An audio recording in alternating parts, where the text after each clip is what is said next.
എന്റെ മധുരമായ സന്താനങ്ങളെ, നിങ്ങൾ എന്നെ ദൈവം, അല്ലാഹ്, ശിവൻ, യഹോവ, ഗോഡ് എന്നെല്ലാം വിളിക്കുന്നു. നിങ്ങൾ എനിക്കു വേണ്ടി ക്ഷേത്രങ്ങളും മസ്ജിദുകളും പള്ളികളും ഗുരുദ്വാരകളും നിർമ്മിച്ചു. നിങ്ങൾ വേദശാസ്ത്രങ്ങളും മറ്റു പല ധർമ്മഗ്രന്ഥങ്ങളും രചിച്ചു. എന്നിലേക്ക് എത്തുന്നതിനു വേണ്ടി പൂജ, അർച്ചന, ജപതപങ്ങൾ ചെയ്തു. എന്റെ പേരിൽ അനേക യുദ്ധങ്ങൾ നടത്തി. എനിക്കുവേണ്ടി പല ത്യാഗങ്ങളും ബലിദാനങ്ങളും നടത്തി. എന്നാൽ നിർഭാഗ്യവശാൽ എന്നെ ആർക്കും പ്രാപ്തമാക്കാൻ കഴിഞ്ഞില്ല. എന്നിൽ എത്തിച്ചേരാനും ആർക്കും സാധിച്ചില്ല. യഥാർത്ഥത്തിൽ എന്നെ അറിയുന്നതിന് മുമ്പേ സ്വയം ആരാണെന്ന് അറിയുകയും അനുഭവിക്കുകയും ചെയ്യണം. അജ്ഞത കൊണ്ട് സ്വയത്തെ ഭൗതിക ശരീരമാണെന്നാണ് നിങ്ങൾ ധരിച്ചിരിക്കുന്നത്. അതിനാലാണ് ജാതി, മത, ഭാഷ, രാഷ്ട്രീയതകളുടെ പേരിൽ ഭേദഭാവം കാണിക്കുന്നത്. സ്ഥൂല നേത്രങ്ങളാൽ കാണുന്ന ഈ നശ്വര ശരീരമല്ല നിങ്ങൾ. ഭൂമധ്യത്തിൽ സ്ഥിതി ചെയ്ത് ഈ ശരീരത്തെ നിയന്ത്രിക്കുന്ന അവിനാശിയായ ആത്മാവാണ് യഥാർത്ഥത്തിൽ നിങ്ങൾ. അതിനാൽ സ്വയത്തെ ശരീരം മുഖേന കർമ്മങ്ങൾ ചെയ്യുന്ന ആത്മാവാണെന്ന് അനുഭവിക്കൂ.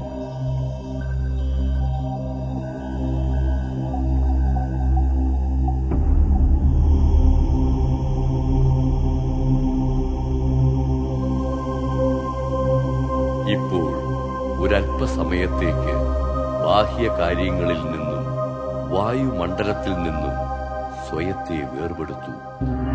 ഈ ദേഹത്തെ മറന്ന് താങ്കൾ സ്വയത്തെ ഭൂമധ്യത്തിൽ തിളങ്ങിക്കൊണ്ടിരിക്കുന്ന ചൈതന്യ നക്ഷത്രമാണെന്ന് അനുഭവിക്കൂ. യഥാർത്ഥത്തിൽ അതിസൂക്ഷ്മമായ പ്രകാശബിന്ദുവായ ആത്മാവാണ് താങ്കൾ.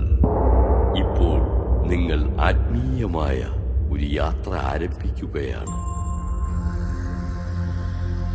ഈ ഭൗതിക ലോകത്തിൽ നിന്നും ദേഹത്തിൽ നിന്നും മുക്തമായി നീലാകാശത്തിന് നേരെ പറന്ന്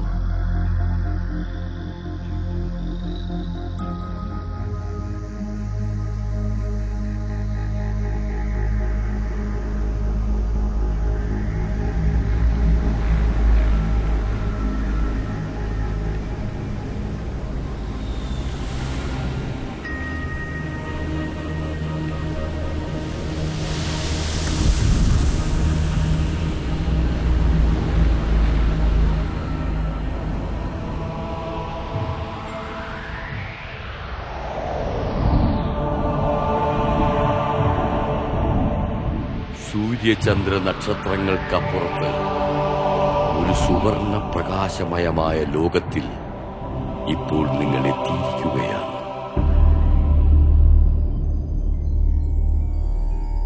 ഇത് ആത്മാക്കളുടെ ലോകമാണ്. ഇത് ബ്രഹ്മലോകം, ശാന്തിധാമം, മുക്തിധാമം, പരംധാമം എന്നൊക്കെ അറിയപ്പെടുന്നു.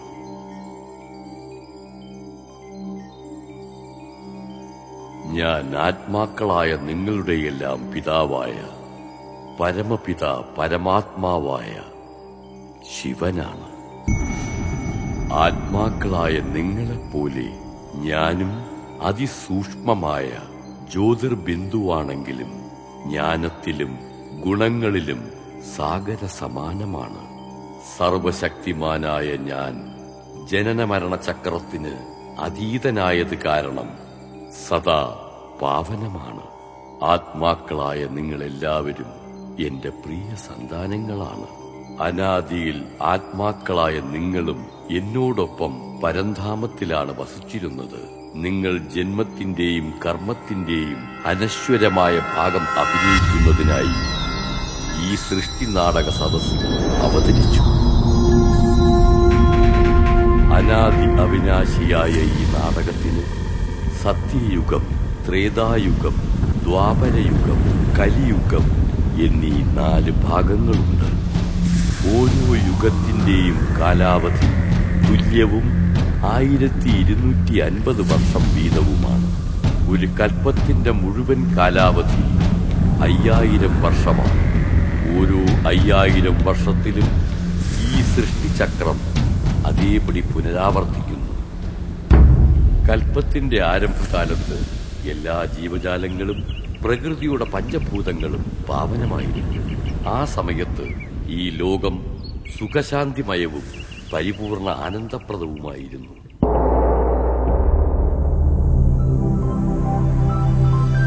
സത്യത്രേതായുഗങ്ങളിൽ മാനവൻ ദേവതുല്യനായിരുന്നു.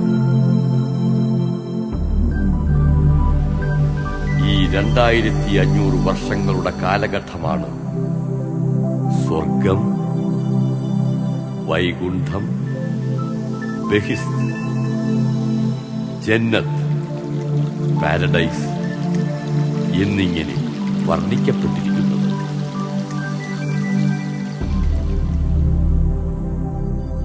കൃതയുഗം അഥവാ സ്വർണിമയുഗം ശ്രീലക്ഷ്മിയുടെയും ശ്രീനാരായണന്റെയും അഖണ്ഡമായ രാജ്യമായിരുന്നു.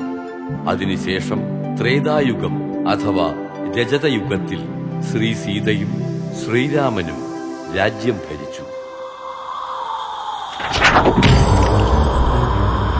ദ്വാപരയുഗത്തിൽ ദേഹാഭിമാനം കാരണം നിങ്ങൾ വികാരങ്ങളിൽ ഒഴുകി. അത് കാരണം നിങ്ങളുടെ ശക്തികൾ ക്ഷയിക്കുവാൻ തുടങ്ങി. ഈ കാലഘട്ടത്തിൽ വിവിധ ധർമ്മപിതാക്കന്മാർ അവതരിച്ച് അവരുടെ ധർമ്മങ്ങൾ സ്ഥാപിച്ചു. ഈ ധർമ്മങ്ങൾ സ്ഥാപിക്കപ്പെട്ടത് മുഴുവൻ മാനവരാശിയെയും ഒരു ചരടിൽ കോർക്കുന്നതിനും സത്യമായ മാർഗദർശനം നൽകുന്നതിനുമായിരുന്നു.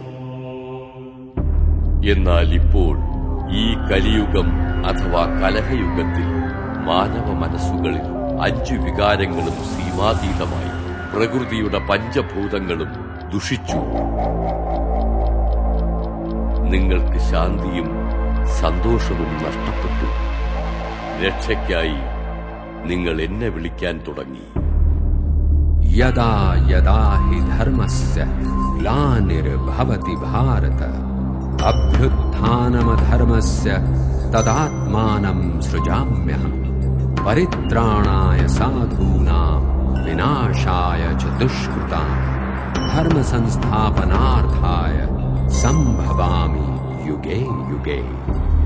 ധർമ്മത്തിന് അതിഗ്ലാനി സംഭവിക്കുമ്പോഴെല്ലാം, അധർമ്മം അഥവാ പാപം വർദ്ധിക്കുമ്പോൾ സദ്ധർമ്മത്തിന്റെ സ്ഥാപനയ്ക്കായും ശ്രേഷ്ഠ വിശ്വനവനിർമ്മാണത്തിനായും ഞാൻ ഭൂമിയിൽ അവതരിക്കുന്നു. ഈ ദൈവീകവും പാവനവുമായ അവതരണ സമയത്തെ സംഗമയുഗമെന്ന് പറയുന്നു. കലിയുഗവും സത്യയുഗവും സംഗമിക്കുന്ന അത്യന്തം മംഗളപ്രദമായ സമയമാണിത്.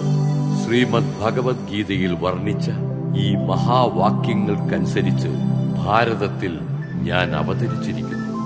പ്രജാപിത ബ്രഹ്മാവിന്റെ സാകാര മനുഷ്യ ശരീരത്തിൽ പ്രവേശിച്ച് സഹജ ഗീതാജ്ഞാനവും രാജയോഗവും അഭ്യസിപ്പിച്ച് ആത്മാക്കളെ പാവനമാക്കുന്ന മഹത്തായ കർത്തവ്യം നിർവഹിക്കുന്നു. ദേഹസഹിതം ദേഹത്തിന്റെ സർവസംബന്ധങ്ങളെയും മറന്ന് സ്വയത്തെ ആത്മാവാണെന്ന് മനസ്സിലാക്കി പരമപിത പരമാത്മാവായ എന്നെ ഓർമ്മിക്കുന്ന പ്രക്രിയയാണ് രാജയോഗം. ഇതിലൂടെ നിങ്ങളുടെ ജന്മജന്മാന്തരങ്ങളിലെ പാപങ്ങൾ ഭസ്മമാകും. ആത്മാവ് സർവഗുണങ്ങളാലും സർവശക്തികളാലും സമ്പന്നവുമാകും. ഓർക്കുക, പ്രകൃതിയുടെ പഞ്ചഭൂതങ്ങൾ നിങ്ങളുടെ ഈ സമ്പന്നതയെ പ്രതീക്ഷിച്ചുകൊണ്ടിരിക്കുകയാണ്.